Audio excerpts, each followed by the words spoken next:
I keep coming across so many videos that are basically just selling you their TikTok shop affiliate secret or course. We're not doing any of that here. Let's get into it. My primary means of income is actually freelancing. So I write blog posts, I edit podcast episodes, I edit YouTube videos. Obviously, this requires some kind of skill that you need to have in advance. I start this for free. My first few clients were people I knew. I was already creating some content and they knew I had digital marketing experience. All I had to do was make a few posts and do some inquiries, apply to a few job postings, and then I had my first few clients.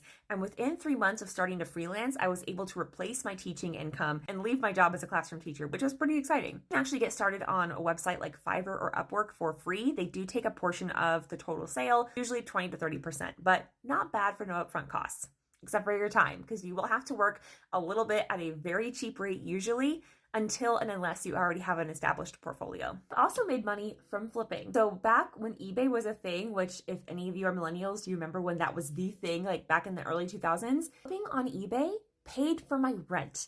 And there are still so many people who are flipping clothes right now. I mean, if you just look up Poshmark, for example, on here, you'll probably find something about that. Now, if I had a reliable car, some other things I would be looking into are Instacart, which is when people pay you to go and do their shopping for them, or Uber Eats, DoorDash, those types of apps where you basically are getting paid to deliver food. It used to be a lot better, I will say. I know they used to pay better than they do now, but it's something to look into if you're looking for something that doesn't have an upfront cost. Okay, I'm gonna mention a couple that have very low upfront costs because I think they're worth it. I have a few stores on Teachers Pay Teachers where I sell printables and digital products. I got started years ago when the app was completely free to sign up. I think they just barely changed that within this last year. They have a basic seller membership and a premium seller membership. If you're going to sell on a site like Teachers Pay Teachers, just go ahead and do the premium membership. It's like $60 a year. You can make way more than that. In my first month, I made $400, so that is legit. And you can even use the free version of Canva.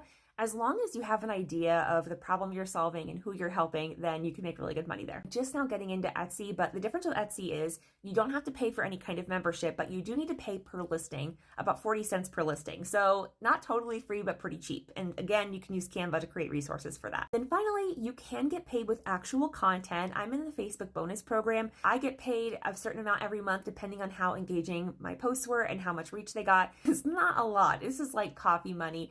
But it's a nice little side hustle gig, especially during the summer, I've noticed, because my audience is mostly teachers over on that brand. This is not related to my homesteading account. So it's nice extra coffee pocket money every now and then. So hopefully this was helpful. And if it was helpful, go ahead and send it to a friend who needs to make some extra money.